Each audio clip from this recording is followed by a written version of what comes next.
ಆನೋ ಭದ್ರಾಃ ಕ್ರತುವೋ ಯಂತು ವಿಶ್ವತಃ.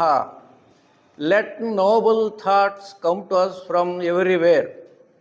ನಮಗೆ ಎಲ್ಲ ಮೂಲೆಗಳಿಂದಲೂ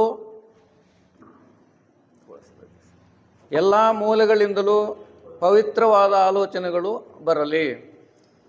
ಪ್ರಪ್ರಥಮವಾಗಿ ಜೀವನ್ಮುಕ್ತ ಮಹಾತ್ಮರನ್ನು ಸ್ಮರಿಸಿಕೊಳ್ಳುತ್ತಾ ನನ್ನ ಮಾತುಗಳನ್ನು ಪ್ರಾರಂಭ ಮಾಡ್ತೇನೆ.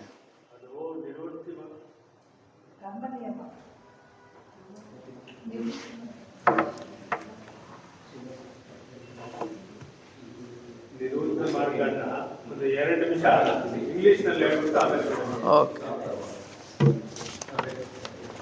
ನಮ್ಮ ಹಿರಿಯ ಸೋದರರಾದಂಥ ಪರಮೇಶ್ವರಪ್ಪನವರು ನಿವೃತ್ತಿ ಮಾರ್ಗದ ಬಗ್ಗೆ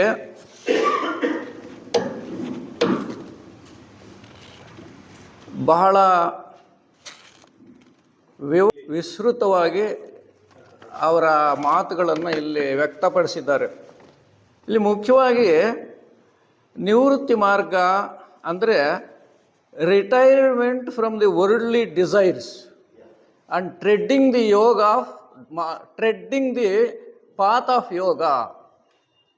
So this is the very meaning of Nivrutti Marga is retirement from the worldly desires and to tread on the path of yoga. This is the very meaning of Nivrutti Marga.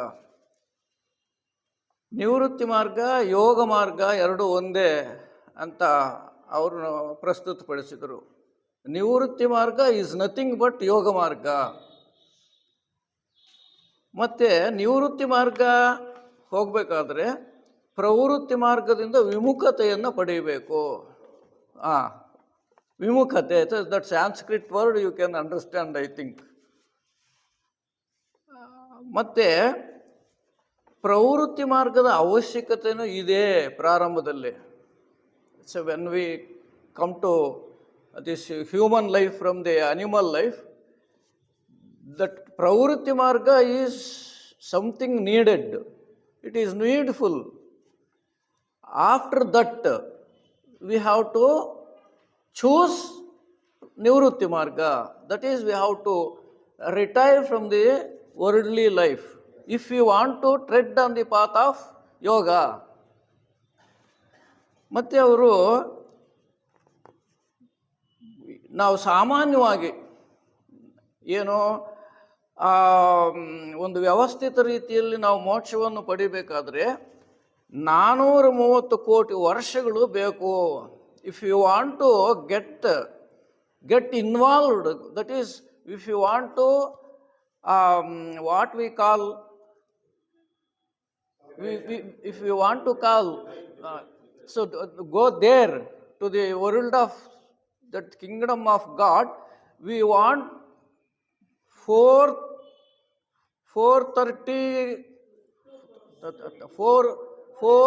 crores 30,000 lakhs years.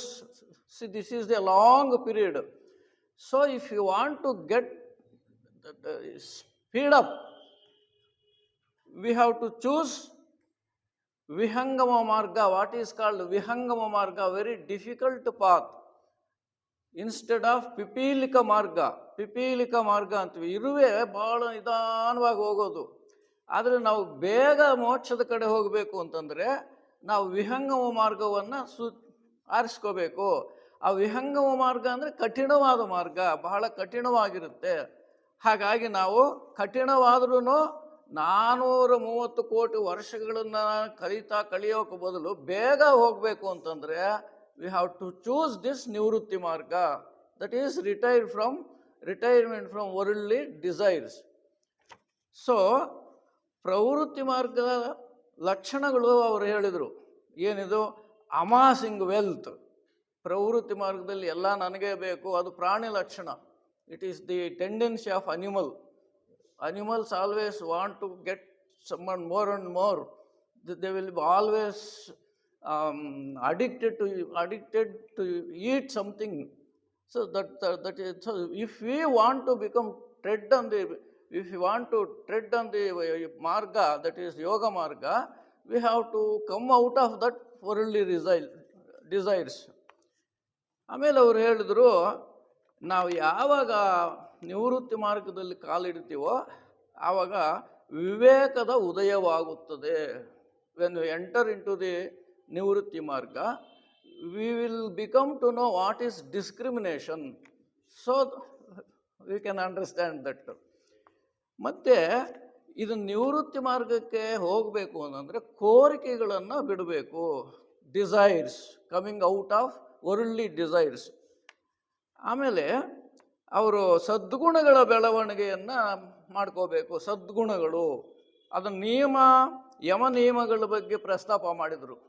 What we study in yoga ಮಾರ್ಗ, that is ಪತಂಜಲಿಯ ಯೋಗ ಸೂತ್ರಗಳು, yoga sutras of Patanjali, ಯಮ and ನಿಯಮ, ಅಹಿಂಸಾ, ಸತ್ಯ, ಅಸ್ತೇಯ, ಬ್ರಹ್ಮಚರ್ಯ, ಅಪರಿಗ್ರಹ.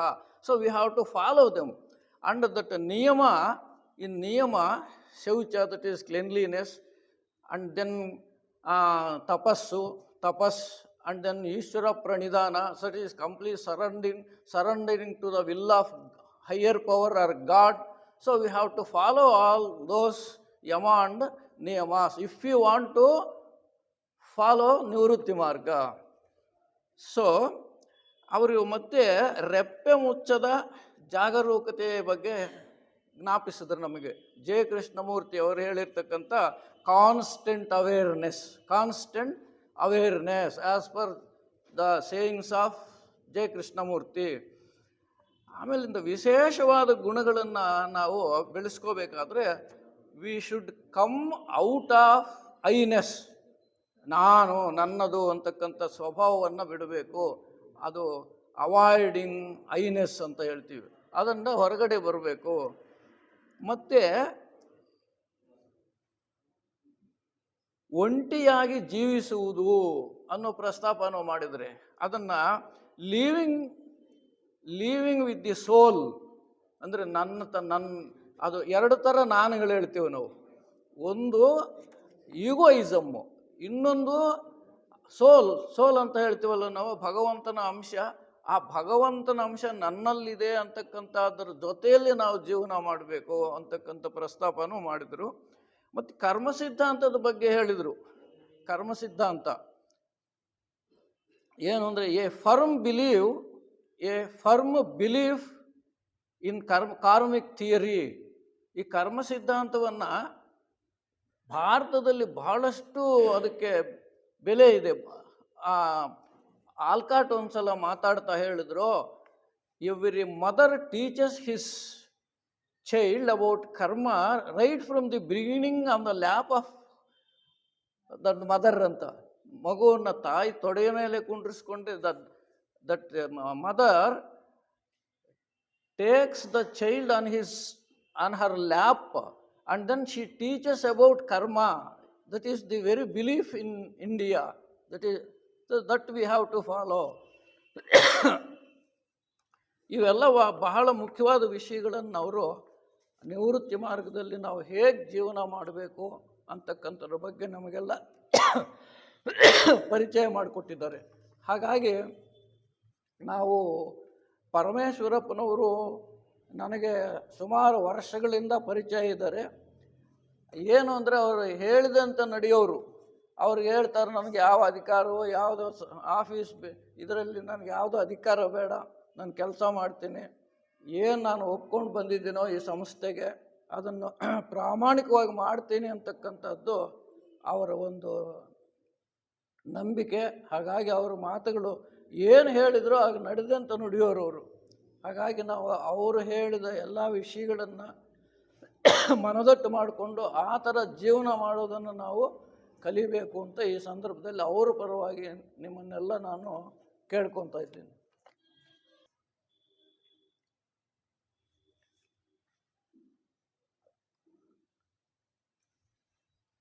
ಸೋದರ ಸೋದರಿಯರೇ, ಈಗ ನನಗೆ ಕೊಟ್ಟಿರ್ತಕ್ಕಂಥ ವಿಷಯ ಕರ್ಮ ನಿಯಮ. ಈ ಕರ್ಮ ನಿಯಮದ ಬಗ್ಗೆ ಭಾರತದಲ್ಲಿ ಬಹಳಷ್ಟು ನಂಬಿಕೆ ಇದೆ. ಏನು ರೈಟ್ ಫ್ರಮ್ ದಿ ಬಿಗಿನಿಂಗ್ ಈ ಸನಾತನ ಧರ್ಮದಲ್ಲಿ ಕರ್ಮ ನಿಯಮಕ್ಕೆ ಹೆಚ್ಚಿನ ಪ್ರಾಶಸ್ತ್ಯ ಇದೆ. ಆದರೂ ಕೂಡ ಇತ್ತೀಚೆಗೆ ಈ ಕರ್ಮ ನಿಯಮವನ್ನು ಬೇರೆ ದೇಶಗಳಲ್ಲಿ ಕೂಡ ಕಾರ್ಮಿಕ್ ಥಿಯರಿ ಅಂತ ರಿಸರ್ಚ್ಗಳೆಲ್ಲ ಮಾಡ್ತಾ ಇದ್ದಾರೆ ಅಂತ ನಮಗೆ ಗೊತ್ತಾಗುತ್ತೆ. ಅದರ ಬಗ್ಗೆ ಬೇಕಾದಷ್ಟು ವಿಜ್ಞಾನಿಗಳು, ಸಂತರು, ಕವಿಗಳು ಕರ್ಮದ ಬಗ್ಗೆ ಬಹಳಷ್ಟು ವಿಚಾರಗಳನ್ನು ಜಗತ್ತಿಗೆ ತಿಳಿಯಪಡಿಸ್ತಾ ಇದ್ದಾರೆ. ಇಲ್ಲಿ ಮುಖ್ಯವಾಗಿ ಥಿಯಾಸಫಿಯ ಮೂಲ ತತ್ವಗಳನ್ನು ನಾವು ಪರಿಶೀಲಿಸೋದಾದರೆ ಒಂದು ನಿಯಮ ಇದೆ, ಅದನ್ನು ದೈವಿ ನಿಯಮ ಅಂತೀವಿ, ಡಿವೈನ್ ಪ್ಲ್ಯಾನ್. ಆ ಡಿವೈನ್ ಪ್ಲ್ಯಾನ್ನಲ್ಲಿ evolution of everything that has been created by the God, ಭಗವಂತನು ಏನೇನನ್ನು ಸೃಷ್ಟಿಸಿದ್ದಾನೋ ಆ ಭಗವಂತನ ಇಚ್ಛೆಯಂತೆ ಎಲ್ಲವೂ ವಿಕಾಸವನ್ನು ಹೊಂದುತ್ತಾ ಇರುತ್ತದೆ. ಇದನ್ನೇ ನಾವು ದ ಥಿಯರಿ ಆಫ್ ಎವಲ್ಯೂಷನ್ ಅಂತೀವಿ, ಅಂದರೆ ವಿಕಾಸ ಸಿದ್ಧಾಂತ. ಭಗವಂತ ಇದನ್ನೆಲ್ಲ ಏನೇನೋ ಜಗತ್ತಿನಲ್ಲಿ ನಾವು ನೋಡ್ತಾ ಇದ್ದೀವೋ ಚರಾಚರ ವಸ್ತುಗಳು, ಅವನ್ನೆಲ್ಲ ಸೃಷ್ಟಿಸಿ ಆದಮೇಲೆ ಅವನೊಂದು ಸಂಕಲ್ಪ ಮಾಡಿದಂತೆ. ಭಗವಂತ ಒಂದು ಸಂಕಲ್ಪವನ್ನು ಮಾಡಿದ. ಏನಂದರೆ ನಾನೇನೇನು ಸೃಷ್ಟಿಸಿದ್ದೀನೋ ಅದೆಲ್ಲ ವಿಕಾಸ ಹೊಂದಿ ಅಭಿವೃದ್ಧಿ ಹೊಂದಿ ಮತ್ತೆ ನನ್ನ ಕಡೆಗೆ ಬರಬೇಕು, ನನ್ನಲ್ಲೇ ಸೇರ್ಕೋಬೇಕು, ನನ್ನಲ್ಲಿ ಲೀನವಾಗಬೇಕು ಅಂತಕ್ಕಂಥದ್ದೇ ಭಗವಂತನ ಇಚ್ಛೆ. ಅದನ್ನು ಈಶ್ವರ ಸಂಕಲ್ಪ ಅಂತೀವಿ. ಈಶ್ವರ ಸಂಕಲ್ಪ, ಒಂದು ಸಂಕಲ್ಪ ಮಾಡಿದ್ದಾನೆ ಭಗವಂತ. ತಾನು ಸೃಷ್ಟಿಸಿದ್ದೆಲ್ಲ ಅಭಿವೃದ್ಧಿ ಹೊಂದಿ ತನ್ನಂತೆ ಆಗಿ, ಇದು ಬಹಳ ಮುಖ್ಯವಾದ್ದು, ತಾನೇನೇನು ಸೃಷ್ಟಿಸಿದಾನೋ ಆ ಚರಾಚರ ವಸ್ತುಗಳೆಲ್ಲ ತನ್ನಂತೆ ಆಗಬೇಕು. ತನ್ನಂತೆ ಆಗುವುದು ಅಂದರೆ ಇದು ಆ ಭಗವಂತ ಇಚ್ಛೆ ಮಾಡಿರ್ತಕ್ಕಂಥದ್ದು, ಸಂಕಲ್ಪ ಮಾಡಿರ್ತಕ್ಕಂಥದ್ದು. ಇದನ್ನೇ ನಾವು ದೈವಿ ಯೋಜನೆ ಅಂತ ಹೇಳ್ತೀವಿ. ಜಗತ್ತಿನಲ್ಲಿ ಸೃಷ್ಟಿಸಲ್ಪಟ್ಟ ಭೂತವರ್ಗಗಳು, ದಟ್ ಎಲಿಮೆಂಟ್ಸ್, ಖನಿಜಗಳು, ಏನು ಖನಿಜಗಳು ಅಂತಂದರೆ ನಾವು minerals, right, that God has plan to evolve right from the elements. ಖನಿಜಗಳು ಅಂದರೆ ಮಿನರಲ್ಸ್, ಸಸ್ಯಗಳು ದಟ್ ಈಸ್ ಪ್ಲ್ಯಾಂಟ್ಸ್, ಪ್ರಾಣಿಗಳು ಅನಿಮಲ್ಸ್, ಆ್ಯಂಡ್ ಮಾನವರು human beings, all should get evolved. ಎಲ್ಲನೂ ಅಭಿವೃದ್ಧಿ ಆಗಬೇಕು as per the plan of god.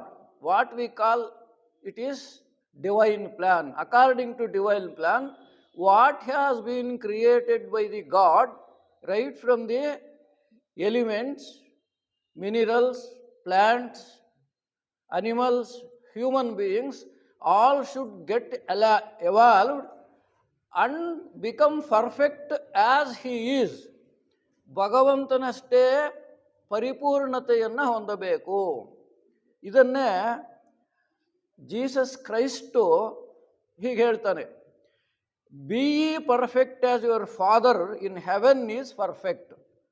Be ye perfect as your Father in heaven is perfect. God is perfect. So, as you are one of the spark of the God, you have to become perfect as God. See, this is the saying given by Jesus Christ. Be ye, ye means you, be you perfect as your Father in he is in heaven, you should become like that.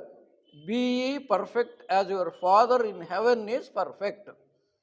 ಅಂದರೆ ಸ್ವರ್ಗದಲ್ಲಿರುವ ನಿನ್ನ ತಂದೆಯಂತೆ ನೀನು ಪರಿಪೂರ್ಣನಾಗು. ಮತ್ತು ಮುಂದುವರೆದವರು ಹೇಳ್ತಾರೆ, the method of perfection is reincarnation. The method of perfection is reincarnation. If you want to become as perfect as God, we have to take many reincarnations. ನಮಗೆ ಅನೇಕ ಪುನರ್ಜನ್ಮಗಳು ಬೇಕಾಗುತ್ತೆ, ಒಂದು ಪುನರ್ಜನ್ಮ ಸಾಲದು. ಅದಕ್ಕೆ ಪರಿಪೂರ್ಣನಾಗಬೇಕಾದ್ರೆ ಅನೇಕ ಜನ್ಮಗಳು ನಮಗೆ ಬೇಕಾಗುತ್ತೆ. ಈ ಪರಿಪೂರ್ಣತೆಯನ್ನು ಸಾಧಿಸಲು ತನಗೆ ಒದಗಬಹುದಾದ ಒಂದು ಜನ್ಮ ಸಾಲದು. One life is not enough to achieve that perfection. ಅನೇಕ ಜನ್ಮಗಳು ಬೇಕಾಗುತ್ತವೆ. So to become perfect as God, we need many reincarnations. ಪರಿಪೂರ್ಣತೆ ಅದನ್ನು ಸಾಧಿಸಬೇಕಾದರೆ ಕರ್ಮ ನಿಯಮ ಮತ್ತು ಪುನರ್ಜನ್ಮದ ಅವಶ್ಯಕತೆ ಇದೆ. ಪ್ರಾಣಿಗಳು ಮಾನವರ ಸ್ಥಿತಿಗೆ ಬಂದ ಮೇಲೆ, after animals get evolved to human life, ಅವಕ್ಕೆ ಪುನರ್ಜನ್ಮ ಇದೆ, ಕರ್ಮ ನಿಯಮ ಇಲ್ಲ. Plants and animals, they do not have karma, law of karma, but they have reincarnation. ಅವು ಬೆಳೀತಾ ಪರ್ಫೆಕ್ಷನ್ ಕಡೆ ಹೋಗುತ್ತೆ. ಒಂದು ಕಾಡು ಹೂವು, a flower which grown in the forest, taking reincarnation, it will become beautiful. A flower becomes beautiful by taking different reincarnations, but it doesn't have karma. So ಆ ಪ್ರಾಣಿಗಳಿಗೆ, ಸಸ್ಯಗಳಿಗೆ ಕರ್ಮ ನಿಯಮ ಅನ್ವಯಿಸೋದಿಲ್ಲ, ಮಾನವನಿಗೆ ಮಾತ್ರ ಅನ್ವಯಿಸುತ್ತೆ ಅಂತಕ್ಕಂಥದ್ದು. ಇದಕ್ಕೆ ಪರಮಾತ್ಮನು ಮಾನವನಿಗೆ ಮನಸ್ಸು ಮತ್ತು ಪ್ರಜ್ಞೆಯನ್ನು ಪ್ರಸಾದಿಸಿರುವುದರಿಂದ ಇವನು ಕರ್ಮಕ್ಕೆ ಒಳಗಾಗ್ತಾನೆ. As man has consciousness and mind, he get involved in karma niyama, the rule of karma. So mayanu ide, Bhagavanta, that God has created illusion. So when man gets involved in that illusion, he becomes something wrong. He goes in a wrong way because he has got mind and consciousness. He doesn't make use of that perfect consciousness and mind. So by knowing that consciousness leads him to the perfection, he goes in a wrong way. See, that's why ಇವನು ಏನಾಗುತ್ತಂದರೆ ಕರ್ಮ ನಿಯಮಕ್ಕೆ ತಗಲ್ಕೋಬೇಕಾಗುತ್ತೆ, ಕರ್ಮ ನಿಯಮಕ್ಕೆ ಸಿಕ್ಕಾಕ್ಕೋಬೇಕಾಗುತ್ತೆ. ಹಾಗೆ ಮನಸ್ಸು ಪ್ರಜ್ಞೆಯನ್ನು ಸರಿಯಾದ ರೀತಿಯಲ್ಲಿ ಉಪಯೋಗಿಸ್ಕೊಳ್ಳದೆ ಇರೋದರಿಂದ ಅವನು ಕರ್ಮ ನಿಯಮಕ್ಕೆ ತಗಲು ಹಾಕ್ಕೊತಾನೆ. ಅಂದರೆ ಕರ್ಮ ನಿಯಮವು ಅವನ ಅಭಿವೃದ್ಧಿಯನ್ನೋ ಅಥವಾ ಅವನತಿಯನ್ನೋ ತೋರಿಸಿಕೊಡುತ್ತೆ. ಕರ್ಮ ನಿಯಮ ಅರ್ಥ ಮಾಡ್ಕೊಳ್ಳದೆ ಇದ್ದರೆ, when human being doesn't understand what is the real meaning of ಕರ್ಮ, he declines. If he make use of that karma siddhanta, the law of karma, he gets evolved. ಅದಕ್ಕೋಸ್ಕರ ಕರ್ಮ ನಿಯಮವು ಮಾನವನನ್ನು ಅತಿ ವೇಗದ ಮೇಲಿನ ಸ್ತರಕ್ಕೋ ಅಥವಾ ಅದನ್ನು ಅರ್ಥ ಮಾಡಿಕೊಳ್ಳದೆ ಇದ್ದರೆ ಕೆಳಗಿನ ಮಟ್ಟಕ್ಕೋ ಇಳಿಬೇಕಾಗುತ್ತೆ ಅಂತಕ್ಕಂಥದ್ದು. ಹಾಗಾದರೆ ಕರ್ಮವೆಂದರೇನು? Then what is karma? What is the meaning of karma? ಪ್ರತಿ ಮಾನವನು ಮಾಡುವ ಕೆಲಸಕ್ಕೆ ತಕ್ಕ ಫಲವಿರುತ್ತದೆ. What man does, there will be some result. ಆ ಫಲವೇ ಕರ್ಮ. What we do, we get some result. That result is nothing but karma. The result of action, the result of action is karma. But what is said about karma is both action and karma takes place at once. ಅವು ಎರಡು ಒಂದೇ ಸಲನೇ ಬೇರೆ ಬೇರೆ ಮಾಡೋದಕ್ಕಾಗೋದಿಲ್ಲ. ಅದಕ್ಕೆ ಕ್ರಿಯೆ ಮತ್ತು ಕರ್ಮಗಳ ಬಗ್ಗೆ ವಾಲ್ಡೋ ಎಮರ್ಸನ್ ಅಂತಕ್ಕಂಥ ಕವಿ ಹೀಗೆ ಹೇಳ್ತಾನೆ. Emerson has shed like this: ಪ್ರತಿ ಕಾರ್ಯದ ಒಳಗೂ ಅದರ ಕರ್ಮ ಫಲ ಸೇರಿಕೊಂಡಿರುತ್ತದೆ. ಅಂದರೆ ಕ್ರಿಯೆ ಮತ್ತು ಕರ್ಮಗಳು ಒಂದರೊಳಗೆ ಒಂದು ಸೇರಿಕೊಂಡಿರುತ್ತವೆ. Action and the result of action interconnected. They are interconnected. Action and the result are both interconnected. ಒಂದರೊಂದೊಂದು ಸೇರುತ್ತೆ. ಅದಕ್ಕೆ ಕನ್ನಡದಲ್ಲಿ ಬಹಳ ಉತ್ತಮವಾದ ಉದಾಹರಣೆ ಕೊಡ್ತಾರೆ. ಮದ್ದಲೆ ಹೊಡಿತಾ ಇರಬೇಕಾದ್ರೆ ಆ ಮದ್ದಲೆ ಅದರ ಬರ್ತಕ್ಕಂಥ ಶಬ್ದ ಎರಡು ಒಂದೇ ಸಲ ಈಚೆಗೆ ಬರುತ್ತೆ. So the both action and the result are interconnected. They cannot be separated. Karma and kriya are they cannot be separated. So ಇದನ್ನೇ ಡಾಕ್ಟರ್ ಬೆಸೆಂಟರು ಕಾರ್ಯಕಾರಣ ಸಂಬಂಧ, ಬೆಸೆಂಟ್ ಕಾಲ್ಸ್ ದಿಸ್ ಆಸ್ ಕಾರ್ಯಕಾರಣ ಸಂಬಂಧ. For every action there will be a reason according to Besant. So ಪುನರ್ಜನ್ಮ ಮತ್ತು ಕರ್ಮ ನಿಯಮಗಳು ಎರಡೂ ಒಂದೇ ನಾಣ್ಯದ ಎರಡು ಮುಖಗಳಿದ್ದಂತೆ. ಕರ್ಮ and punarjanma are the two faces of a same coin. Two faces of the same coin. Karma and punarjanma are like the two faces of a same coin. ಪ್ರತಿ ಮಾನವನು ಹಿಂದಿನ ಜನ್ಮದಲ್ಲಿ ಮಾಡುವ ಕೆಲಸಕ್ಕೆ ಈ ಜನ್ಮದಲ್ಲಿ ಅದರ ಫಲವನ್ನು ಅನುಭವಿಸಬೇಕಾಗುತ್ತದೆ. Every human being, what he did in past life, he has to experience in this life. So ನಿತ್ಯನಾದ ಪ್ರತಿ ಜೀವಾತ್ಮನ ಜನ್ಮಗಳೆಂಬ ಸರಣಿಯಲ್ಲಿ ಈಗಿನ ಜನ್ಮವು ಹಿಂದಿನ ಜನ್ಮಕ್ಕೆ ಮಗುವಿನಂತೆಯೂ ಅದೇ ಮುಂದಿನ ಜನ್ಮಕ್ಕೆ ತಂದೆಯಂತೆಯೂ ಇರುತ್ತದೆ. ಈ ಕರ್ಮ ಏನಾಗುತ್ತಂದರೆ, ಹಿಂದಿನ ಜನ್ಮಕ್ಕೆ ಮಗು, it is like a child for the past life and like a father in this life.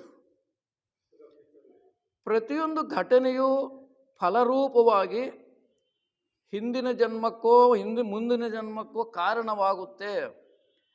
ಕರ್ಮಫಲಕ್ಕೂ ಸಂಬಂಧವಿರುತ್ತೆ. ಈ ಕರ್ಮದ ಘಟನೆಗಳು ಆಕಸ್ಮಿಕವಾಗಿ ನಡೆಯಲ್ಲ. They are not karma. The rule of karma doesn't take place accidentally. It is a natural one. It is a natural law. Karma is a natural law. ಅದಕ್ಕಾಗಿ ಎಲ್ಲ ಯೋಚನೆಗಳು, ಕೆಲಸಗಳು, ಪರಿಸ್ಥಿತಿಗಳು ಹಿಂದಿನ ಕರ್ಮಗಳ ಫಲವಾಗಿರುತ್ತವೆ. Our thoughts, our deeds, our desires are depended upon our past lifes. ಮತ್ತು ಅದೇ ರೀತಿ ಭವಿಷ್ಯತ್ತಿನ ಮೇಲೂ ತಮ್ಮ ಪ್ರಭಾವವನ್ನು ಬೀರುತ್ತವೆ. ನಮ್ಮ ಕರ್ಮ ನಿಯಮಗಳು they act something about our future also. ಇದೇ ಕಾರ್ಯಕಾರಣ ಸಂಬಂಧ ಅಂತೀವಿ ಇದಕ್ಕೆ. ಕರ್ಮ ನಿಯಮವು ಪ್ರಕೃತಿದತ್ತವಾದ್ದು. ದ ಲಾ ಆಫ್ ಕರ್ಮ ಇಸ್ ಎ ನ್ಯಾಚುರಲ್ ಒನ್. ಇದು ಮಾನವನ ಸೃಷ್ಟಿಯಲ್ಲ. The rule of karma or law of karma is not created by human being. It is created by nature itself or God.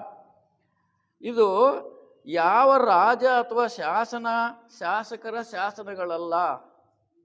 The laws of karma are not created by any kings, rulers or any legislators. ಯಾವ ಶಾಸಕನೂ ಮಾಡುವಂಥದ್ದಲ್ಲ. ರಾಜನು ಅಥವಾ ಶಾಸಕರ ನಿಯಮಗಳನ್ನು ಬದಲಾಯಿಸಬಹುದು. The laws created by king or a ruler or any legislator can be changed, but this law of karma cannot be change. ರಾಜನು sir understanding ನಾವು, ರಾಜರು ಶಾಸಕರ ನಿಯಮಗಳನ್ನು ಬದಲಾಯಿಸಬಹುದು. The rules and regulations created by the kings or legislators can be changed, but this natural law of karma cannot be changed.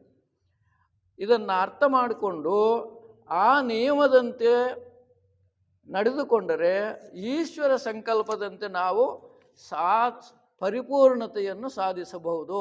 If we understand the law of karma and follow them in our life perfectly, we can become perfect as God is perfect in the heaven. So ಮನುಷ್ಯನು 3 ರೀತಿಯಲ್ಲಿ ಜೀವನ ಮಾಡ್ತಾನೆ, 3 ರೀತಿಯಲ್ಲಿ ಜೀವನ ಮಾಡ್ತಾನೆ, 3 ಲೋಕಗಳಲ್ಲಿ ಜೀವನ ಮಾಡ್ತಾನೆ, 3 ಶರೀರಗಳಲ್ಲಿ ಜೀವನ ಮಾಡ್ತಾನೆ. ಮನುಷ್ಯನು ತಾನು ವಾಸಿಸುವ ಲೋಕಗಳಿಗೆ ಸಂಬಂಧಪಟ್ಟಂತೆ 3 ಅಂತಸ್ತಿನಲ್ಲಿ ಕಾರ್ಯನಿರ್ವಹಿಸುತ್ತಾನೆ. ಮನಃಶಕ್ತಿಗಳನ್ನು ಮನೋಲೋಕದಲ್ಲಿ ಪ್ರಸಾರ ಮಾಡುತ್ತಾನೆ. So we live in 3 worlds in 3 bodies, that is physical body, mental body and astral body. See, what we do in these 3 levels of the consciousness, 3 levels of consciousness, ಈ ಕಾರ್ಯ ಮನಃಶಕ್ತಿಗಳನ್ನು ಮನೋಲೋಕದಲ್ಲಿ ಪ್ರಸಾರ ಮಾಡುತ್ತಾನೆ. ಮನಸ್ಸಿನಿಂದ ಏನೇನು ನಾವು ಶಕ್ತಿಯನ್ನು ಹೊರತೆಗೆಯುತ್ತೇವೋ ಅದನ್ನು ಮನೋಲೋಕದಲ್ಲಿ ಪ್ರಸಾರ ಮಾಡ್ತೀವಿ. ಹಾಗೆಯೇ ಈ ಮನಃಶಕ್ತಿಯಿಂದ ಯೋಚನೆಗಳನ್ನು ಉತ್ಪತ್ತಿ ಮಾಡ್ತಾನೆ. ಮನಃಶಕ್ತಿಯಿಂದ ಯೋಚನೆಗಳನ್ನು ಉತ್ಪತ್ತಿ ಮಾಡ್ತಾನೆ. ಮತ್ತು ಕಾಮ ಶರೀರದಲ್ಲಿ ಆಸೆಗಳನ್ನು ಉತ್ಪತ್ತಿ ಮಾಡ್ತಾನೆ. Astral body we create desires. If the desires are good ones, we will get evolve to higher stratas of life. ಮುಂದಿನ ಜೀವನಕ್ಕೆ ನಮಗೆ ಅನುಕೂಲ ಆಗುತ್ತೆ. ನಾವು ಒಳ್ಳೆಯ ಉತ್ತಮವಾದ ಆಶಯ ಭಾವನೆಗಳನ್ನು ಇಟ್ಕೊಂಡ್ರೆ, ಉತ್ತಮವಾದ ಆಲೋಚನೆಗಳನ್ನು ಮಾಡಿದರೆ ನಾವು ಮುಂದಿನ ಸ್ತರಗಳಿಗೆ ಹೋಗೋದಕ್ಕೆ ಅನುಕೂಲವಾಗುತ್ತೆ. ಹಾಗೆ ನಮ್ಮ ಕರ್ಮ ಎಂದು ನಾವು ಪ್ರಯೋಗಿಸುವ ಮಾತಿನಲ್ಲಿ ಅಡಗಿರುವ ಅರ್ಥವು ಮೊತ್ತ ಈ 3 ವಿಧವಾದ ಶಕ್ತಿಗಳನ್ನು ಅವಲಂಬಿಸಿರುತ್ತೆ. ನಾವು ಏನು 3 ಶರೀರಗಳಲ್ಲಿ physical body, mental body, astral ಬಾಡಿನಲ್ಲಿ ಉತ್ಪತ್ತಿ ಮಾಡ್ತೀವೋ ಆ ಶಕ್ತಿಗಳೆಲ್ಲ ನಮ್ಮನ್ನು ಮುಂದಿನ ಲೋಕಗಳಿಗೆ ತೆಗೆದುಕೊಂಡು ಹೋಗೋದಕ್ಕೆ ಸಹಕರಿಸುತ್ತವೆ. ಹಾಗಾಗಿ ನಾವು ಅಲ್ಲಿ ಏನು ಮಾಡ್ತೀವಿ, ಭೌತಿಕ ಲೋಕದಲ್ಲಿ ಅಂದರೆ ಫಿಸಿಕಲ್ ಬಾಡಿಯಿಂದ ಮಾಡ್ತಕ್ಕಂಥ ಏನು ಕೆಲಸಗಳಿದ್ದಾವೆ ಅವು ಉತ್ತಮ ರೀತಿಯಲ್ಲಿ ಇರಬೇಕು. ಭಗವಂತನ ಮೆಚ್ಚಿಕೊಳ್ಳೋಂಗೆ ಇರಬೇಕು, ಗುರುಗಳು ಮೆಚ್ಚಿಕೊಳ್ಳೋಂಗೆ ಇರಬೇಕು. ಮತ್ತು ಕಾಮ ಶರೀರದಲ್ಲಿ ಮಾಡ್ತಕ್ಕಂಥ ನಮ್ಮ ಆಸೆಗಳು ಕೂಡ ಉತ್ತಮ ಆಸೆಗಳು ಇರಬೇಕು. What we create in astral body, that desires should be good ones. ಏನು ಉತ್ತಮವಾಗಿ ಸದ್ಗುಣಗಳನ್ನು ಅವ್ರು ಹೇಳಿದರು. ಸದ್ಗುಣಗಳನ್ನು ಬೆಳೆಸ್ಕೊಳ್ಳೋದು ಅಂದರೆ ಅದೇ ಅರ್ಥ. ಹಾಗೆ ಈ 3 ಲೋಕಗಳಲ್ಲಿ ಅಂದರೆ physical world, mental world and astral world ನಾವೇನೇನು ಕೆಲಸಗಳನ್ನು ಮಾಡ್ತೀವೋ, ಚಿಂತನೆಗಳನ್ನು ಮಾಡ್ತೀವೋ, ಆಸೆಗಳನ್ನು ಬೆಳೆಸ್ಕೊಳ್ತೀವೋ ಅವು ನಮ್ಮನ್ನು ಯೋಗ ಮಾರ್ಗಕ್ಕೆ ತಗೊಂಡು ಹೋಗೋದಕ್ಕೆ ಉಪಯೋಗ ಆಗುತ್ತೆ. ಹೀಗೆ ಕರ್ಮನಿಯಮವು ಬಹಳ ಕರಾರುವಾಕ್ಕಾದ್ದು ಅಂತ ಹೇಳ್ತಾರೆ. ಇವರು ಬುದ್ಧನ ಏನು ಲೈಟ್ ಆಫ್ ಏಷ್ಯಾ ಇದೆಯಲ್ಲ, ಬುದ್ಧನ ಲೈಟ್ ಆಫ್ ಏಷ್ಯಾ, ನೀವು Buddha says about this karma like this. ಕರ್ಮ ನಿಯಮ ಕರಾರುವಾಕ್ಕಾದ್ದು, ನಿಖರವಾದ್ದು. That karmic law is very accurate. It's very accurate. ಕರ್ಮ ನಿಯಮಕ್ಕೆ ಕೋಪದ ಸ್ವಭಾವವಾಗಲಿ ಕ್ಷಮಾಗುಣವನ್ನಾಗಲಿ ಇಲ್ಲ. Karma, the rule of karma doesn't have any angry or exception. It doesn't have angry, ಕೋಪನೂ ಇಲ್ಲ ಅದಕ್ಕೆ, ಎಕ್ಸೆಪ್ಷನ್ನೂ ಇಲ್ಲ. ಏನು ಹೋದರೆ ಹೋಗಲಿ ಹೋಗಪ್ಪ ಅನ್ನಲ್ಲ. ನಾವು ಏನು ಮಾಡ್ತೀವೋ ಅದನ್ನು ಅನುಭವಿಸಬೇಕು. It is a condition given by that karmic law. So ಅದರ ಬುದ್ಧ ಹೇಳ್ತಾನೆ, ಕರ್ಮದ ತ್ರಾಸು ಬಹಳ ಕರಾರುವಾಗಿರುತ್ತೆ. That balance, it is very accurate. It doesn't go down up and down like this. Then it will be always in a proper way, in a, what we call in one level, that needle between that one needle will be there, it will be doing like this, it is very perfect. That needle of the balance is very perfect. That's why karma, the rule of karma is very accurate. ಕರ್ಮದ ಮೇಲೆ ಇಲ್ಲಿ ಕರ್ಮವನ್ನು ಮಾಡುತ್ತಲೇ ಇರ್ತೀವಿ ನಾವು. 3 ರೀತಿ ಕರ್ಮ ಮಾಡ್ತೀವಿ. ಫಿಸಿಕಲ್ ಬಾಡಿಯಿಂದ ಕರ್ಮ ಮಾಡ್ತೀವಿ, ಮೆಂಟಲ್ ಬಾಡಿಯಿಂದ ಕರ್ಮ ಮಾಡ್ತೀವಿ, ಮತ್ತು ಆಸ್ಟ್ರಲ್ ಬಾಡಿಯಿಂದ. ಈ 3 ಕರ್ಮಗಳನ್ನು ನಾವು ಸರಿಯಾಗಿ ಅರ್ಥ ಮಾಡಿಕೊಂಡು ಅವನ್ನು ನಮ್ಮ ನಿತ್ಯ ಜೀವನಕ್ಕೆ ಉಪಯೋಗ ಪಡುವಂತೆ ನಾವು ಅವನ್ನು ವ್ಯವಸ್ಥೆ ಮಾಡಿಕೊಂಡ್ರೆ ನಮ್ಮ ಜೀವನ ಸುಗಮವಾಗುತ್ತೆ. ಭಗವಂತನ ಇಚ್ಛೆ ಏನಿದೆ ನನ್ನ ಕಡೆಗೆ ಬರಬೇಕು ಅಂತಕ್ಕಂಥದ್ದು ನಾವು ಅದಕ್ಕೆ ಸಹಕರಿಸಿಕೊಂಡು ಅಂಥ ಜೀವನ ಮಾಡೋದಕ್ಕೆ ಸಾಧ್ಯ ಆಗುತ್ತೆ.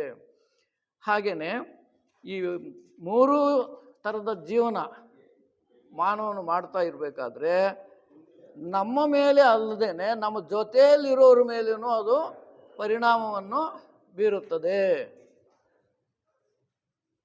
ಹಾಗಾಗಿ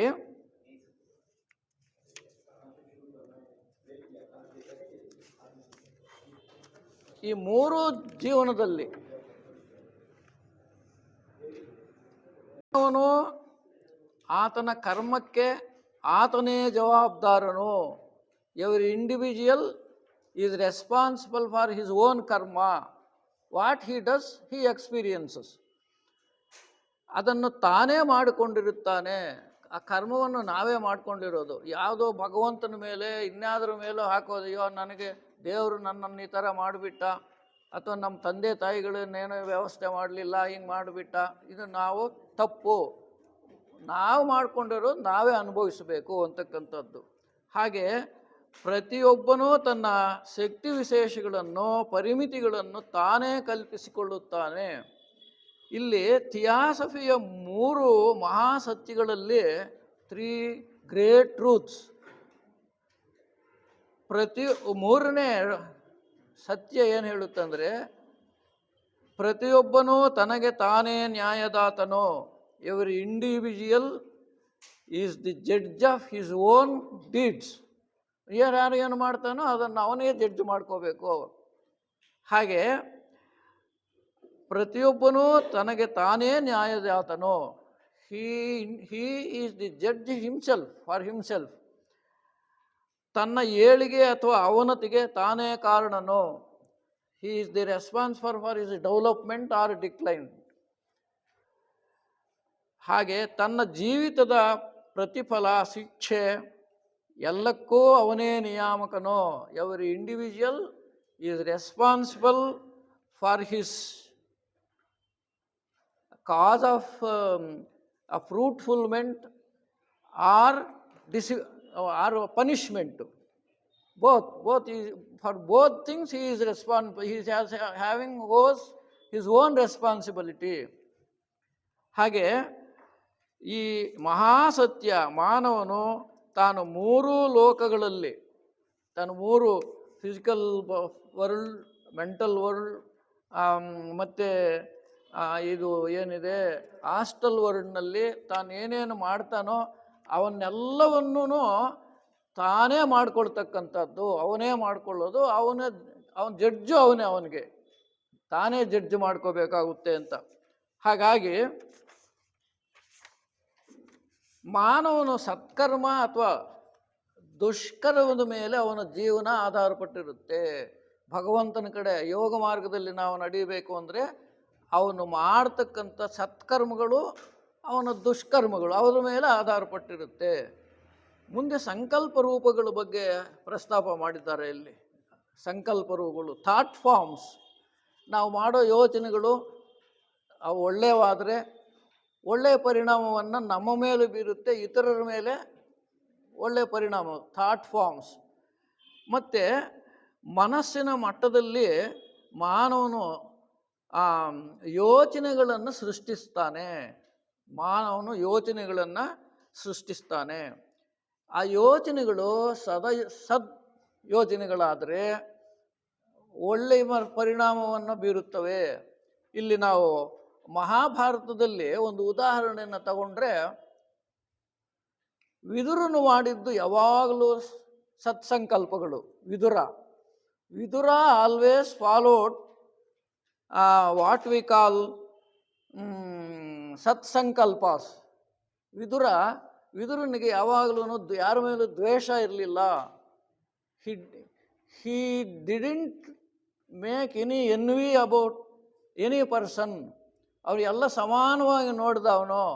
ವಿದುರ ಕೌರವರನ್ನ ಪಾಂಡವರನ್ನ ಒಳ್ಳೆ ಸಂಕಲ್ಪ, ಎಲ್ಲರೂ ಚೆನ್ನಾಗಿರಲಿ, ಪಾಂಡವರು ಮಾತ್ರ ಚೆನ್ನಾಗಿರ್ಲಿಲ್ಲ. ಅವನು ಕೌರವರು ಚೆನ್ನಾಗಿರಲಿ.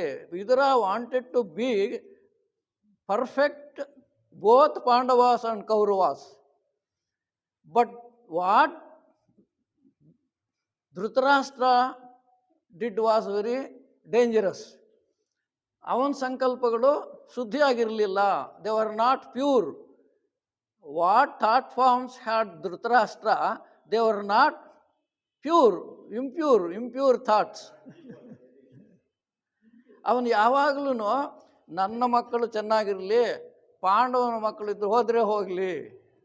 So he wanted to be perfect or to rule over the country only by his sons. He did not want to be Pandavas to be good. ಅವ್ರೇನೋ ನನಗೆ ಸಂಬಂಧ ಇಲ್ಲ. ಆದರೆ ವಿದುರ ಏನು ಮಾಡ್ದ, ಅವರೆಲ್ಲರೂ ಚೆನ್ನಾಗಿರಲಿ. Vidura wanted to be good both Pandavas and Kauravas. This is the thought forms. ನಾವೇನು ಯೋಚನೆಗಳು ಮಾಡ್ತೀವೋ ಅದು ನಮ್ಮ ಮೇಲೆ, ಇತರರ ಮೇಲೇನೋ ಪರಿಣಾಮ ಬೀರುತ್ತೆ. ಹಾಗೆಯೇ ಈ ಸಂಕಲ್ಪ ರೂಪಗಳು ಒಳ್ಳೆಯವಾದರೆ ನಮ್ಮ ಜೀವನವನ್ನು ತಿದ್ದಿ ರೂಪಿಸುತ್ತವೆ ಅಂತ ಇಲ್ಲಿ ಹೇಳಿದೆ. ಮತ್ತು ಧೃತರಾಷ್ಟ್ರನು ಮಾಡಿದ್ದ ಸಂಕಲ್ಪಗಳು ಏನಾಯಿತು, ಸಂಪೂರ್ಣವಾಗಿ ಕೌರವರು 100 ಜನರನ್ನು ನಾಶ ಮಾಡಿತು. ಮತ್ತು ಅವನ ಯಾವುದೋ ಒಂದು ಸಂಕಲ್ಪನೂ ಅವನ ಉಪಯೋಗ ಆಗಲಿಲ್ಲ. ಅದಕ್ಕೋಸ್ಕರ ಮಾನವನು ಯಾವಾಗಲೂ ಸತ್ಸಂಕಲ್ಪಗಳನ್ನು ಮಾಡಬೇಕು, ಒಳ್ಳೆಯ ಸಂಕಲ್ಪಗಳನ್ನು ಮಾಡಬೇಕು. ಮತ್ತು ತಾಳ್ಮೆಯಿಂದ ನಾವು ಆ ಸಂಕಲ್ಪಗಳ ಬಗ್ಗೆ ಗಮನ ಕೊಡಬೇಕು, ತಾಳ್ಮೆ ಇರಬೇಕು. Patience is very important to develop that ಸತ್ಸಂಕಲ್ಪ. ಸೊ ಒಂದು ವೇಳೆ ಅದನ್ನ ಪಾಲಿಸದೇ ಇದ್ದರೆ, ಸತ್ಸಂಕಲ್ಪಗಳನ್ನು ನಾವು ಸೃಷ್ಟಿ ಮಾಡಿಕೊಳ್ಳದೇ ಇದ್ದರೆ, ಅವುಗಳ ಪ್ರಭಾವ ಇತರರ ಮೇಲೆ, ನನ್ನ ಮೇಲೆ, ಇಬ್ಬರ ಮೇಲೂ ಪ್ರಭಾವ ಬೀರುತ್ತೆ. ಹಾಗಾಗಿ ನಾವು ಒಳ್ಳೆಯ ಸಂಕಲ್ಪಗಳನ್ನು ರೂಢಿಸಿಕೊಳ್ಳಬೇಕು. We have to develop good thoughts. ಆಮೇಲಿಂದ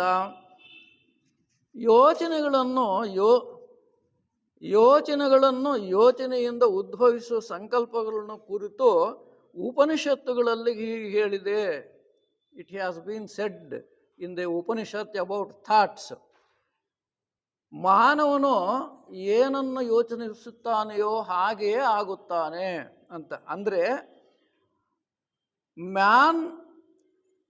man is born out of thoughts.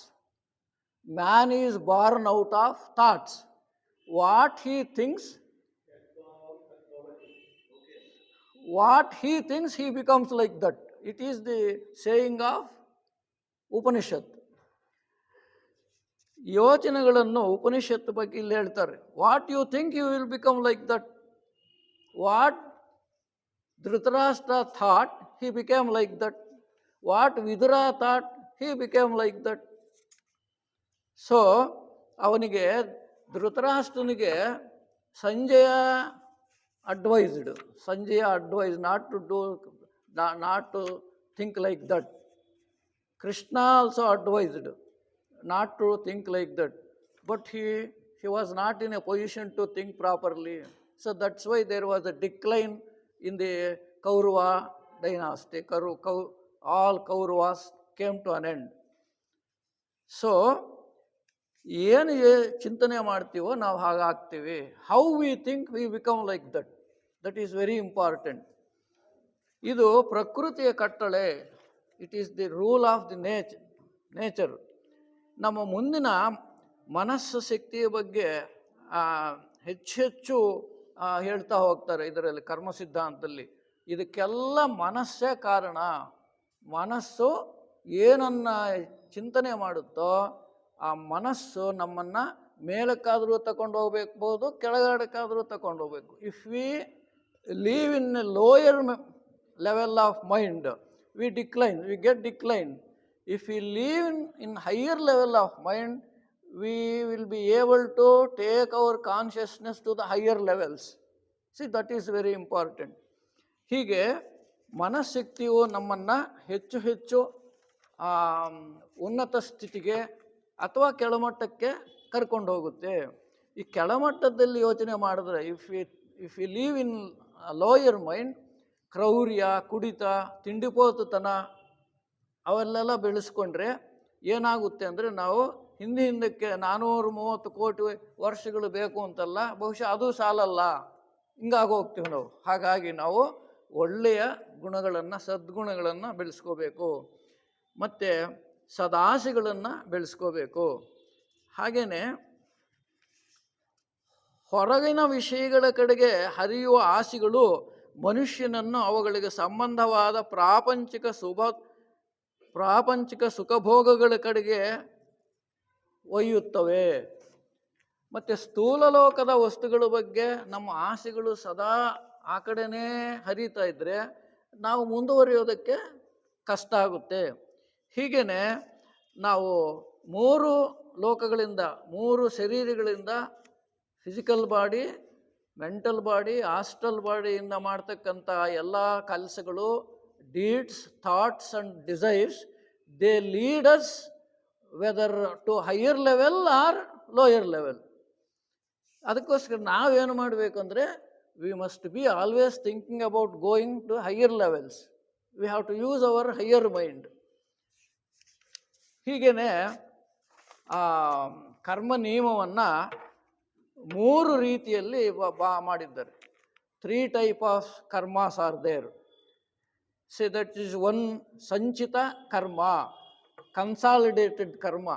What you have accumulated karma, what you have accumulated from the right from the beginning of our life, we all what we have accumulated means ಹಿಂದಿನ ಜನ್ಮಗಳಿಂದ ಬರ್ತಕ್ಕಂಥ ಹಿಂದಿನ ಏನೇನು ಜನ್ಮಗಳಿಂದ ಎಷ್ಟೆಷ್ಟು ಕರ್ಮ ಮಾಡಿದ್ದೀವೋ, may be good ಕರ್ಮ R ಬ್ಯಾಡ್ ಕರ್ಮ, ಎರಡೂ ಈ ಸಂಚಿತ ಕರ್ಮದಲ್ಲಿ, ಅಕ್ಯುಮುಲೇಟೆಡ್ ಕರ್ಮದಲ್ಲಿ ಬರುತ್ತೆ. ಅದೆಲ್ಲ ಅದಕ್ಕೆ ಸಂಚಿ ಅಂತ ಹೇಳಿದ್ದಾರಲ್ಲಿ. ಒಂದು ಸಂಚಿ ಅಂದರೆ ಒಂದು ಬ್ಯಾಗು, ಅದರಲ್ಲೆಲ್ಲ ಹಾಕ್ಕೊಂಡು ಬರ್ತಾ ಇರ್ತೀವಿ, ನಾವು ಉಟ್ಕೊಂಡು ಬರ್ತಾ ಇರ್ತೀವಿ. ವಿ ಆರ್ ಕ್ಯಾರಿಂಗ್ ದಟ್ ಕರ್ಮ, ಸಂಚಿತ ಕರ್ಮ ಥ್ರೂಔಟ್ ಆಲ್ ಅವರ್ ಇನ್ಕಾರ್ನೇಷನ್ಸ್. ಅದನ್ನು ನಾವು ಏನು ಹೇಳ್ತೀವಿ? ಸಂಚಿತ ಕರ್ಮ, ಅಕ್ಯುಮುಲೇಟೆಡ್ ಕರ್ಮ ಅಂತೀವಿ. ಇನ್ನೊಂದು ಪ್ರಾರಬ್ಧ ಕರ್ಮ, ಈ ಜನ್ಮದಲ್ಲಿ ಅನುಭವಿಸಬೇಕಾಗಿರ್ತಕ್ಕಂಥ ಕರ್ಮ. ಈ ಜನ್ಮದಲ್ಲಿ ಕರ್ಮದೇವತೆಗಳು ಆ ಸಂಚಿತ ಕರ್ಮದಲ್ಲಿರ್ತಕ್ಕಂಥ ಒಂದು ಸ್ವಲ್ಪ ಭಾಗವನ್ನು ನಮಗೆ ಕೊಡ್ತಾರೆ. ಹಿಂದಿನ ಜನ್ಮಗಳ ಒಟ್ಟು ದೊಡ್ಡ ಮೂಟೆಯನ್ನು ಹೊತ್ಕೊಂಡು ಬರೋಕ್ಕಾಗಲ್ಲ. ಹಾಗಾಗಿ ಸ್ವಲ್ಪವನ್ನು ಈ ಜನ್ಮದಲ್ಲಿ ಅನುಭವಿಸಬೇಕಾಗುತ್ತೆ. ಆ ಕರ್ಮವನ್ನು ಪ್ರಾರಬ್ಧ ಕರ್ಮ ಅಂತೀವಿ. ಈ ಜನ್ಮದಲ್ಲಿ ಅನುಭವಿಸಬೇಕಾಗಿರ್ತಕ್ಕಂಥ ಕರ್ಮ. ಮುಂದಿನ ಜನ್ಮಗಳಲ್ಲಿ ಬರ್ತಕ್ಕಂಥ ಕರ್ಮಕ್ಕೆ ಆಗಾಮಿ ಕರ್ಮ ಅಂತೀವಿ. ಅಂದರೆ ಮುಂದೆ ನಾವು ಈ ಜನ್ಮದಲ್ಲಿ ಹೊಸದಾಗಿ ಮಾಡುವಂಥವು, ಮುಂದಿನ ಜನ್ಮಗಳಲ್ಲಿ ಮಾಡುವಂಥವು, ಅವನ್ನೆಲ್ಲ ಸೇರಿಸಿ ಆಗಾಮಿ ಕರ್ಮ ಅಂತೀವಿ. ಸಂಚಿತ ಕರ್ಮ ಅಂದರೆ ಪ್ರಾಣಿ ವರ್ಗದಿಂದ ಪುರುಷಾತ್ಮನು ಮಾನವ ವರ್ಗಕ್ಕೆ ಸಂಸರಣೆ ಹೊಂದಿದ ಮೇಲೆ ತೆಗೆದುಕೊಂಡು ಪ್ರತಿ ಜನ್ಮದಲ್ಲಿ ಮಾಡುವ ಒಳ್ಳೆಯ ಮತ್ತು ಕೆಟ್ಟ ಕರ್ಮಗಳ ಫಲರೂಪವಾಗಿ ಕರ್ಮವು ಒಂದು ಕಡೆಗೆ ಕ್ರೋಢೀಕರಿಸಲ್ಪ. ವಿ ಅಕ್ಯುಮುಲೇಟ್ ದಟ್ ಕರ್ಮ ಇನ್ ಅವರ್ ಕಾಸಲ್ ಬಾಡಿ ಅಂತ ಹೊಂದಿರುತ್ತೆ. ಅಂದರೆ ಕಾರಣ ಶರೀರದ, ಆ ಕಾರಣ ಶರೀರದಲ್ಲಿ ನಾವು ಮಾಡಿದ ಕರ್ಮಗಳೆಲ್ಲ ಡಿಪಾಸಿಟ್ ಇರುತ್ತೆ. ಅದರಿಂದ ಕರ್ಮದೇವತೆಗಳು ಒಂದೊಂದು ಜನ್ಮಕ್ಕೂ ಸ್ವಲ್ಪವನ್ನು ಹಂಚ್ತಾರೆ. ಅದನ್ನು ಅನುಭವಿಸ್ಕೊಂಡು ಹೋಗ್ಬೇಕು ನಾವು. ಅದನ್ನು ನಾವು ಎಷ್ಟರ ಮಟ್ಟಿಗೆ ಎಷ್ಟು ಬೇಗ ಮುಗಿಸ್ತೀವೋ ಅಷ್ಟು ಬೇಗನೆ ನಮ್ಮ ಜನ್ಮಗಳು ಕಡಿಮೆ ಆಗಿ ಹೋಗುತ್ತೆ. ಕೊನೆಗೆ ಆ ಕಾರಣ ಶರೀರದಲ್ಲಿರ್ತಕ್ಕಂಥ ಈ ಸಂಚಿತ ಕರ್ಮವನ್ನು ಪ್ರಾರಬ್ಧ ಕರ್ಮವಾಗಿ ಅನುಭವಿಸ್ತಾ ಮತ್ತೆ ಮುಂದೆ ಬರ್ತಕ್ಕಂಥ ಕರ್ಮವನ್ನು ನಮಗೆ ಸದುಪಯೋಗ ಮಾಡ್ಕೊಳ್ತಾ ಜೀವನ ನಡೆಸೋದಾದರೆ ಆ ಕಾಜಲ್ ಬಾಡಿಯಲ್ಲಿರ್ತಕ್ಕಂಥ ಕರ್ಮ ಚುಕ್ತಿ ಮಾಡಿಬಿಟ್ರೆ, ಅಂದರೆ ಇಲ್ದಿರ ಮಾಡಿಬಿಟ್ರೆ, ಆವಾಗ ನಮಗೆ ಮೋಕ್ಷ ಪ್ರಾಪ್ತಿ ಆಗುತ್ತೆ ಅಂತ ಹೇಳ್ತಾರೆ. ಬಿಡುಗಡೆ ಆಗುತ್ತೆ, ಪ್ರಾಪಂಚಿಕ ಈ ಬಂಧನದಿಂದ ಬಿಡುಗಡೆ ಆಗುತ್ತೆ ಅಂತ ಹೇಳ್ತಾರೆ. ಹಾಗಾಗಿ ಕರ್ಮದೇವತೆಗಳು ನಮಗೆ ಸಹಾಯ ಮಾಡ್ತಾರೆ ಅಂತ ಹೇಳಿದ್ದಾರೆ. ಕರ್ಮದೇವತೆಗಳು ಅವ್ರು ನೋಡ್ತಾರೆ ನಾವು ಎಷ್ಟರ ಮಟ್ಟಿಗೆ ಅನುಭವಿಸ್ಬೋದೋ ಅಂತಕ್ಕಂಥದ್ದನ್ನು ನೋಡಿ ನಮ್ಮ ಮೇಲೆ ಪ್ರಾರಬ್ಧ ಕರ್ಮವನ್ನು ಹೊರಿಸಿ ಪ್ರತಿ ಜನ್ಮದಲ್ಲೂ ಕಳಿಸ್ಕೊಡ್ತಾರೆ. ಹೀಗೆ 3 ಥರದ ಕರ್ಮಗಳಿವೆ. ಒಂದನೇದು ಸಂಚಿತ ಕರ್ಮ, ಅದು ಹಿಂದಿನ ಜನ್ಮಗಳಿಂದ ಅಕ್ಯುಮುಲೇಷನ್ ಆಫ್ ಕರ್ಮ right from the past incarnations. ಈಗ ಮುಂದೆ ಅದೆಲ್ಲ ಕಾಜಲ್ ಬಾಡಿನಲ್ಲಿರುತ್ತಂತೆ, ಕಾರಣ ಶರೀರದಲ್ಲಿರುತ್ತೆ. ಅದನ್ನು ಪೂರ್ತಿ ಮಾಡಿದಾಗ ಜನ್ಮರಾಹಿತ್ಯ ಆಗುತ್ತೆ ಅಂತವ್ರು. ಮುಂದೆ ಜನ್ಮ ತೆಗೆದುಕೊಳ್ಳುವಂಥ ಅವಶ್ಯಕತೆ ಇರಲ್ಲ. ಮತ್ತು ಪ್ರಾರಬ್ಧ ಕರ್ಮ ಅಂದರೆ ಸಂಚಿತ ಕರ್ಮದಿಂದ ಕರ್ಮದೇವತೆಗಳು ಕೊಡಲ್ಪಡುವ ಈ ಜನ್ಮದಲ್ಲಿ ಅನುಭವಿಸುವ ಕರ್ಮ. ಎ ಪೋರ್ಷನ್ ಆಫ್ ಕರ್ಮ which has been allotted by karma devatas to experience in this life. They divide our karma and a portion of karma will be given to us in this life. We have to experience it. See, that is prarabdha karma. ಇದು ಪ್ರತಿ ಜನ್ಮದಲ್ಲಿ ನಾವು ಅದನ್ನು ಅನುಭವಿಸೇ ತೀರಬೇಕು. ಮತ್ತು ಅದರಲ್ಲಿ ಹೇಗಪ್ಪ ಅಂತಂದರೆ, ಸಂಚಿತ ಕರ್ಮದಿಂದ ಕರ್ಮದೇವತೆಗಳು ಕೊಡಲ್ಪಟ್ಟ ಈ ಜನ್ಮದಲ್ಲಿ ಅನುಭವಿಸಬೇಕಾದ ಕರ್ಮ, ಒಳ್ಳೆಯ ಕರ್ಮಕ್ಕೆ ಒಳ್ಳೆಯ ಫಲ. ನಿಮ್ಮ ಆ ಸಂಚಿತ ಕರ್ಮದಲ್ಲಿ ಒಳ್ಳೆಯದನ್ನು ಮಾಡಿರ್ತಕ್ಕಂಥ ಆ ಒಳ್ಳೆಯ ಕರ್ಮ, ಇಫ್ ಇಟ್ ಈಸ್ ಸತ್ಕರ್ಮ is there in that accumulated, you will be free to experience this in this life. ಅದಕ್ಕೆ ಎಲ್ಲ ಒಂದು ವೇಳೆ ಕೆಟ್ಟ ಕರ್ಮ ಆದರೆ ಅದನ್ನು ಅನುಭವಿಸಬೇಕಾಗುತ್ತೆ. ಯಾಕೆ ಕೆಟ್ಟ ಕರ್ಮ ಅಂದರೆ, ಏನೋ ಅವನಿಗೆ ಕಾಲಿಲ್ಲ, ಇವನ ಕೈ ಇಲ್ಲ, ಅವನ ಬಡತನ, ಇವನಿಗೆ ಇನ್ನೊಂದು ಏನೋ ಕಷ್ಟ ಅಂದರೆ ಅವನು ಮಾಡ್ಕೊಂಬಂದಿರೋದು, ಅವನು ಎತ್ಕೊಂಬಂದಿರೋದು. ಹಾಗಾಗಿ ಇದಕ್ಕೆ ಕನ್ನಡದಲ್ಲಿ ಬಹಳ ಉತ್ತಮವಾದ ಉದಾಹರಣೆ ಕೊಡ್ತಾರೆ. ಮಾವಿನ ಬೀಜವನ್ನು ಬಿತ್ತಿದರೆ ಮಾವಿನ ಮರ. If you sow a mango seed, you will get sweet mangoes. If you seed neem seed, you will get bitter fruits. ಬೇವಿನ ಬೀಜ ಹಾಕಿದರೆ ಕಹಿ ಬರುತ್ತೆ. ಮ್ಯಾಂಗೋ ಬೀಜ ಹಾಕಿದರೆ ಚೆನ್ನಾಗಿ ರುಚಿಕರವಾಗಿರುತ್ತೆ. This is the very condition of the law of karma. So ಮಾವಿನ ಹಣ್ಣು ಬಿತ್ತೋದನ್ನು ಕಲಿಯಬೇಕು, ಬೇವಿನ ಹಣ್ಣು ಬಿತ್ತೋದನ್ನು ನಾವು ಕಲಿಬಾರ್ದು ಅಂತಕ್ಕಂಥದ್ದು. ಹಾಗಾಗಿ ಯಾವ ಥರ ನಾವು what we sows we reap it, ನಾವು ಏನನ್ನು ಬೆಳೆಸ್ತೀವೋ ಅದನ್ನು ಕೊಯ್ಯಬೇಕಾಗುತ್ತೆ, ಅಂದರೆ ಅದನ್ನು ತಿನ್ನಬೇಕಾಗುತ್ತೆ. ತೆಲುಗಿನಲ್ಲಿ ಒಂದು ಗಾದೆ ಇದೆ, ಭಾಳ ಸುಂದರವಾದ. ದುನ್ನಕುಂಡ ಚೆಲ್ಲಿತೆ ಕೊಯ್ಯಕುಂಡ ಪಂಡುನು. ಒಂದು ವೇಳೆ ಉಳುಮೆನೇ ಮಾಡಲಿಲ್ಲ ಅಂದ್ಕೊಳ್ಳೆ, if we sow without flowing we get nothing. So sowing is very important, flowing is very important. This is a Telugu that is a very beautiful proverb. ದುನ್ನಕುಂಡ ಚೆಲ್ಲಿತೆ ಕೊಯ್ಯಕುಂಡ ಪಂಡನು. ಏನೂ ಮಾಡಲಿಲ್ಲ ಅಂದ್ಕೊಳ್ಳಿ, ಅಲ್ಲೇ ಇರ್ತೀಯ. ಈ ಜನ್ಮದಲ್ಲಿ ಏನೂ ಮಾಡಲಿಲ್ಲ ಅಂದರೆ ಹಂಗೆ ಇದ್ದು ಇನ್ನೊಂದು ಜನ್ಮಕ್ಕೆ ಏನು ಪ್ರಯೋಜನ? So we have to learn flowing and sowing. That sowing must be in a good way, in a proper way. That is very important. ಹಾಗಾಗಿ ಪ್ರಾರಬ್ಧ ಕರ್ಮವನ್ನು ನಾವು ಅನುಭವಿಸಬೇಕು. ಆ ಪ್ರಾರಬ್ಧ ಕರ್ಮ ಹಿಂದಿನ ಜನ್ಮಗಳ ಸುತ್ಕೃತಗಳದ್ದಾದರೆ ನಾವು ಸುಖ ಅನುಭವಿಸ್ತೀವಿ. ಹಾಗಾಗಿ ನಾವು ಮುಂದೆ ಅಕ್ಯುಮುಲೇಟ್ ಮಾಡ್ತೀವಲ್ಲ, ಆ ಕರ್ಮವನ್ನು ಒಳ್ಳೆಯದನ್ನಾಗಿ ಮಾಡೋದನ್ನು ಇವತ್ತಿಂದ ಕಲಿಬೇಕು. ಹಾಗೆ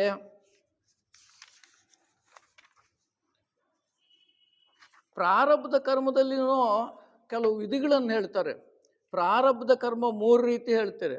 ಅದೃಢ ಕರ್ಮ, ದೃಢವಾಗೇ ಇರಲ್ಲ, ಅದನ್ನು ಬದಲಾಯಿಸ್ಕೋಬೋದು. ಅದೃಢ ಅಂದರೆ ಊಟ ತಿಂಡಿ ಪಾನೀಯಗಳು, ಕಾಫಿ ಟೀ ಸಕ್ಕರೆ ಇದೆಲ್ಲ ಕುಡಿತ, ಇವನ್ನು ಬೇಕಾದರೆ ನಾವು ಬದಲಾಯಿಸ್ಕೋಬೋದು. ಬದಲಾಯಿಸ್ಕೊಳ್ಳೋಕ್ಕಾಗುತ್ತಲ್ಲ. ಕಾಫಿ ಬೇಡಪ್ಪ, ನನಗೆ ಶುಗರ್ ಇದೆ, ಅಯ್ಯೋ ಇದು ನನ್ನ ಕರ್ಮ, ನಾನು ಶುಗರ್ ತಿಂತಾ ಇರ್ತೀನಿ, ಅನುಭವಿಸ್ತಾ ಇರ್ತೀನಿ ಅಂದರೆ ಏನು ಮಾಡೋಕ್ಕಾಗುತ್ತೆ? ಶುಗರ್ ಬಿಟ್ಟುಬಿಟ್ರೆ ಶುಗರ್ ಕಂಪ್ಲೇಂಟ್ ಕಡಿಮೆ ಮಾಡ್ಕೋಬೋದಲ್ಲ. ಹಾಗೆ ಆ ಥರ. ಮತ್ತು ಕುಡಿತ ಅವನಿಗೆ ಅಭ್ಯಾಸ ಆಗೋಗಿರುತ್ತೆ. ಇದು ಇದು ಹಿಂದಿನ ಜನ್ಮದ ಕರ್ಮ, ಹಿಂದೆ ಕುಡಿದು ಹಿಂಗಾಗೋಗಿರ್ತೀನಿ, ಈಗಲೂ ಕುಡಿತಾ ಇರ್ತೀನಿ. I was a drunkard in the past life, still I continue this life also. It's what is that? You can leave it off, you can control. So that's why ಇದನ್ನು ನಾವು ಅದೃಢ ಕರ್ಮ ಅಂತೀವಿ. ಬದಲಾಯಿಸ್ಕೋಬೋದು ಕರ್ಮವನ್ನು, ಪ್ರಾರಬ್ಧ ಕರ್ಮವನ್ನು ವಿ ಕ್ಯಾನ್ ಚೇಂಜ್ ದಟ್ ಪ್ರಾರಬ್ಧ ಕರ್ಮ. ನಮ್ಮ ಅನುಕೂಲಕ್ಕೆ ತಕ್ಕಂತೆ ಅದನ್ನು ಬದಲಾಯಿಸ್ಕೋಬೋದು. ಸಕ್ಕರೆ ತಿನ್ನಬಾರ್ದು, ಶುಗರ್ ಕಂಪ್ಲೇಂಟ್ ಅಂದರೆ ಸಕ್ಕರೆ ತಿನ್ನಬೇಡ, ನಿಲ್ಲಿಸ್ಕೋ, ಅವಾಗ ಸರಿ ಹೋಗುತ್ತೆ. ಆಮೇಲೆ ದೃಢ ಕರ್ಮ 2 ಥರ, ದೃಢವೂ ಹೌದು, ಅದು ಅದೃಢವೂ ಹೌದು. ಅದು ಹೇಗೆ? ಈ ಜನ್ಮದಲ್ಲಿ ಸಾಧಿಸೋಕ್ಕಾಗದೇ ಇರುವ ಕೆಲವು ವಿಷಯಗಳನ್ನು ಈ ಜನ್ಮದಲ್ಲಿ ಕಲಿಬೋದು. ಇಲ್ಲಿ ಒಂದು ಬಹಳ ಉತ್ತಮವಾದ ಉದಾಹರಣೆ ಕೊಡ್ತಾರೆ. ಏನಂದರೆ, a person who did not learn, who did not get education in his past life, now he can learn. ಹಿಂದಿನ ಜನ್ಮದಲ್ಲಿ ಓದಲಿಲ್ಲ, in past life he didn't get any kind of education, now he can get now if he try. ಇಲ್ಲಿ ನಮ್ಮ ಕರ್ನಾಟಕದಲ್ಲಿ ಒಂದು ನಾನು ಓದಿದೆ ಸುಧಾಮೂರ್ತಿ ಅವರ ಬಗ್ಗೆ. Sir, you could have heard of Sudha Murty from Karnataka, that Infosys. ಆ ಸುಧಾಮೂರ್ತಿಯವರ ಅಜ್ಜಿ ಇಲ್ಲಿಟ್ರೇಟ್, ಓದ್ ಬರಲ್ಲ ಅವ್ರಿಗೆ. That grandmother of that Sudha Murty was an illiterate. ಒಂದು monthly story was being given in the ಒಂದು ಮಂತ್ಲಿಗೆ. ಅದು ಯಾವುದೋ ಮಯೂರ ಅದು ಬಂದಾಗೆಲ್ಲ ಸುಧಾಮೂರ್ತಿ ಓದಿ ಆ ಅಜ್ಜಿಗೆ ಹೇಳಬೇಕಾಗಿತ್ತು ಕತೆ. 2-3 ತಿಂಗಳಾದ ಮೇಲೆ ಸುಧಾಮೂರ್ತಿ ಆಸ್ಕ್ಡ್, ಅಜ್ಜಿ, why don't you learn reading and writing? That ಅಜ್ಜಿ asked her, who can teach me that learning in this old life? ಇದು ಯಾವಾಗಮ್ಮ ನಾನು ಕಲಿಸ್ತಾರೆ? ಯಾರು? ಅಜ್ಜಿ, I can teach you how to learn read and write. She started teaching ಅಜ್ಜಿ, that grandmother. ಅದು ಯಾವುದು ಅಂತಂದರೆ ಕಾಶಿ ಯಾತ್ರೆ, ತ್ರಿವೇಣಿಯವರ ಕಾಶಿ ಯಾತ್ರೆ. A famous poetess from Kannada language. She has written as novel by Kashi ಯಾತ್ರೆ. ಆ ಕಾಶಿ ಯಾತ್ರೆ ಪ್ರಿಂಟಾಗಿ ಬರೋಷ್ಟೊತ್ತಿಗೆ ದಟ್ ಅಜ್ಜಿ was able to read and write. So after that they performed one Saraswati Puja.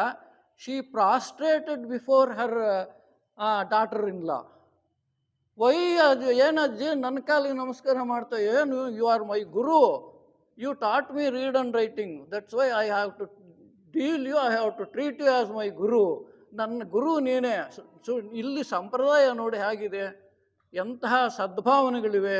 ಒಬ್ಬ ಅಜ್ಜಿ ಮೊಮ್ಮಗಳಿಗೆ ನಮಸ್ಕಾರ ಮಾಡೋದು ಅಂದರೆ ಇದನ್ನೇ ನಾವು ಏನು ಸಂಪ್ರದಾಯ ಅಂತ ಹೇಳ್ತೀವಿ. ಹಾಗಾಗಿ ನಾವು ಬೇಕಾದರೆ ಈ ಜನ್ಮದಲ್ಲಿ ಪ್ರಾರಬ್ಧ ಕರ್ಮವನ್ನು ಬದಲಾಯಿಸ್ಕೋಬೋದು.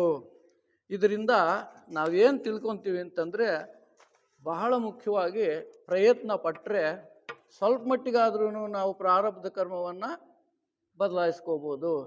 ಈ ಕರ್ಮ ನಿಯಮದ ಬಗ್ಗೆ ಬುದ್ಧ ಒಂದು ಮಾತು ಬಹಳ ಚೆನ್ನಾಗಿ ಹೇಳಿದ್ದಾರೆ. ದೃಢಕರ್ಮದ ಬಗ್ಗೆ. ರಾಜನಾಗಿ ಆಳಿದವನು ಭಿಕ್ಷುಕನಾಗಿ ಅಲಿಯಬಹುದು. A king who did not rule his citizen properly may become a beggar. ರಾಜನಾಗಿ ಆಳಿದವನು ಭಿಕ್ಷುಕನಾಗಿ ಅಲಿಯಬಹುದು. A king can become a beggar because he did not rule his citizens properly. He could not give justice to his citizens. That's why he may become a beggar. A beggar can become a ruler when the beggar does his deeds properly. ಒಬ್ಬ beggar ಕೂಡ ruler ಆಗಬಹುದು. ಭಿಕ್ಷುಕನಾಗಿ ಅಲಿದವನು ರಾಜನಾಗಿ ಆಳಬಹುದು ಅಂತ ಬುದ್ಧ ಹೇಳ್ತಾರೆ. ಇದು ಹೇಗೆ ಭಿಕ್ಷುಕನು ರಾಜ ಆಗೋದು ಹೇಗೆ? ಸೊ ನಂದೇ ಆಗಿರ್ತಕ್ಕಂಥ ಒಂದು ಅನುಭವ. ನಾನು ಚಿಕ್ಕ ವಯಸ್ಸಿನಲ್ಲಿ ನಮ್ಮ ತಂದೆ ಜೊತೆಯಲ್ಲಿ ಮನೆ ಮುಂದುಗಡೆ ಜಗಲಿ ಮೇಲೆ ಇಬ್ಬರು ಕೂತಿದ್ವಿ. ಒಬ್ಬ ಮಿಡ್ಲೇಜ್ಡ್ ಲೇಡಿ ಬೆಗ್ಗರು, ಆಕೆ ಬಂದು ಸ್ವಾಮಿ ದಾನ ಧರ್ಮ ಮಾಡಬೇಕು ಅಂತ ನಮ್ಗೆ ಹೇಳಿದ್ಲು. ಆಕೆ ನಮ್ಮ ತಂದೆ ಕೇಳಿದ್ರು, ಏನಮ್ಮ ದಾನ ಧರ್ಮ ಮಾಡಬೇಕು ಅಂತ ನೀನು ನನಗೆ ಹೇಳ್ತಾ ಇದ್ದೀಯಾ, ನೀನೇನು ದಾನ ಧರ್ಮ ಮಾಡ್ತೀಯಾ? ಸೊ ಒಂದು beggar came to us and she asked us to help poor and the ನೀಡಿ. My father asked her, you are advising me to help poor and needy. What help do you do to others? My father asked that particular beggar. ಆಕೆ ಹೇಳಿದ್ಲು, ಸ್ವಾಮಿ ನೀವು ಕೊಡ್ತಿರಲ್ಲ ಅನ್ನ, ಹಳೆ ಬಟ್ಟೆ, ಅದನ್ನು ತಗೊಂಡೋಗಿ ಮರದ ಕೆಳಗೆ ಬಿಚ್ಚೆ ಬೇಡೋ ಕೂಡ ಅಸಹಾಯಕ ಸ್ಥಿತಿಯಲ್ಲಿರ್ತಕ್ಕಂಥ ಕಾಯಿಲೆಯವರು ಮುದುಕರು ಅಲ್ಲಿದ್ದಾರೆ, ಅವ್ರಿಗೆ ನಾವು ಕೊಡ್ತೀವಿ. She told how she helps others. What you give, food and clothes, we share them to a fellow men who are laying under the tree without help, any help, because of their old age and ill health. Understanding? So a beggar can also help the others. ಆಗಿರುವಾಗ why don't we help the poor and needy? See, that is the real karma. ನಾವು ಇತರರಿಗೆ, ಕಷ್ಟದಲ್ಲಿರೋರಿಗೆ, ಬಡತನದಲ್ಲಿರೋರಿಗೆ, ಆ ಕಾಯಿಲೆ ಕಸಾಲೆ ಇರೋರಿಗೆ ಸಹಾಯ ಮಾಡೋಕ್ಕೆ ನಮಗೆ ನಿಜವಾಗಿಯೂ ಭಗವಂತ ಅವಕಾಶ ಕೊಟ್ಟಿದ್ದಾನೆ. ಅದನ್ನು ನಾವು ಉಪಯೋಗಿಸ್ಕೋಬೇಕು. ಹೀಗಾಗಿ ನಾವು ಕರ್ಮವನ್ನು ಸತ್ಕರ್ಮಗಳಾಗಿ ಮಾಡಬೇಕು. ಮತ್ತು ಆಗಾಮಿ ಕರ್ಮದ ಬಗ್ಗೆ ಎಚ್ಚರಿಕೆ.